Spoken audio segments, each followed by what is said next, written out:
People have been playing with small balls of stone, clay, or marble since ancient Egyptian and Roman times.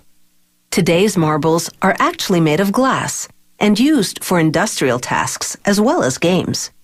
Glass is not only inexpensive and durable, but also quite beautiful.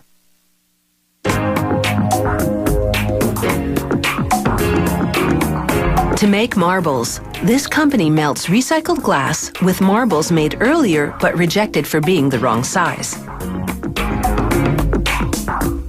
All this goes into a kiln heated to 1,204 degrees Celsius.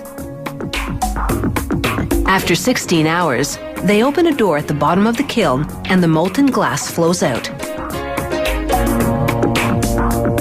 A shearing device cuts the stream every half a second, forming segments called slugs that become marbles. To make different sized marbles, they adjust the device to cut at shorter or longer intervals. The slugs slide down chutes, landing between grooves on spinning cast iron rolls. The spinning keeps the slugs from sticking. They'll need 72 hours to cool completely, but their final appearance is already set. That was determined back in the kiln when the airflow drove the heat to melt the glass and mix the colors. These channels separate the good from the bad.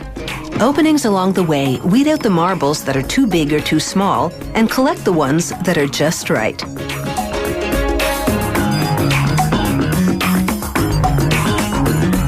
More intricate marbles are handmade. This craftsman first preheats some clear glass in a small oven. Then he breaks off a piece of colored glass. After the clear glass has melted in the furnace overnight, he gathers some on a steel rod, then picks up a chunk of preheated colored glass with it. He forms a knob and works the mass into a long string that's up to 5 meters long and thin as a noodle.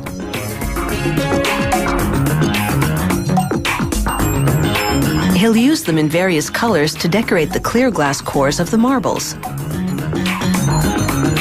He gathers a clump of melted clear glass on the rod and shapes it with wet newspaper, which won't stick to hot glass. After shaping the end, he rolls the clump on several preheated colored glass strings. Then it's back in the furnace. He repeats these steps up to 3 times and rolls the clump on a metal table to even out the surface between each trip to the furnace. Then he adds a layer of clear glass on top. With another tool now, he stretches the clump to about 1/2 meter long. He'll use this to make several cores. To make the second layer of the core, he rolls a 5 centimeter long segment onto colored glass slivers called ribbons. After rolling them in the furnace to melt them, he flattens the ribbons with pliers and snips off the excess at the ends.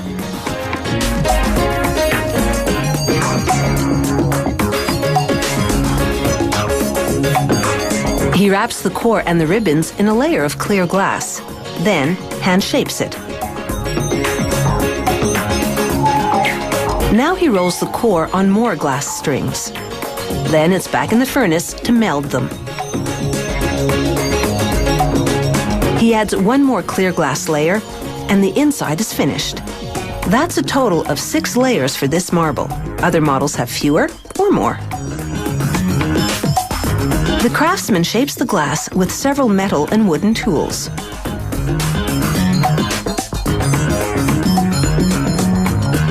He measures the diameter with metal calipers and gradually sculpts a sphere.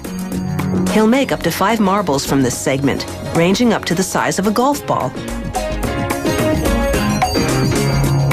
After scoring the glass with a knife, he places it in the open end of a pipe to hold it.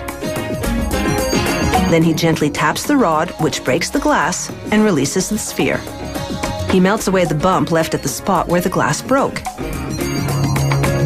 Next, the marble goes into an oven at 530 degrees Celsius. The oven slowly cools overnight to strengthen the glass. Clearly a cut above, this eye-catching, handcrafted marble is already an objet d'art.